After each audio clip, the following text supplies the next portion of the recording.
Hi friends, আজকে আমি তোমাদের সাথে শেয়ার করব আমাদের স্কুল পিকনিকের এক্সপিরিয়েন্স। এই সানডে আমরা চলে গেছিলাম পিকনিক করতে সুরধনী আবাসনে।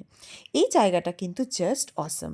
চারপাশ ঘুরে আনন্দ করে তারপর যখন আবাসনের ভেতরে গিয়ে বসলাম, একটু রেস্ট নিতে না নিতেই শুরু হয়ে গেল আমাদের খাওয়া দাওয়ার পর্ব। শুরু হলো ব্রেকফাস্ট দিয়ে।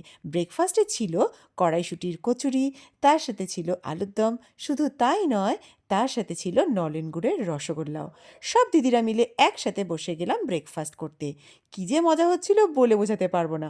আসলে সবাই মিলে এইভাবে খাওয়া দাওয়া করার মজাই কিন্তু আলাদা। খাওয়া দাওয়া করতে করতে সকালটা কিভাবে কেটে গেল বুঝতে পারিনি। এই খাওয়া দাওয়া শেষ হওয়ার পরে আবার বেরিয়ে গেলাম একটু এপাশ ওপাশ ঘুরে দেখতে, আর সবার সাথে অনেক অনেক মজা করতে। এই মজা করতে করতে আবার শুরু হয়ে গেল লাঞ্চ টাইম। লাঞ্চে ছিল fish fry, fried rice, mutton, chutney, পাঁপড়, সন্দেশ এবং কাস্টার্ড।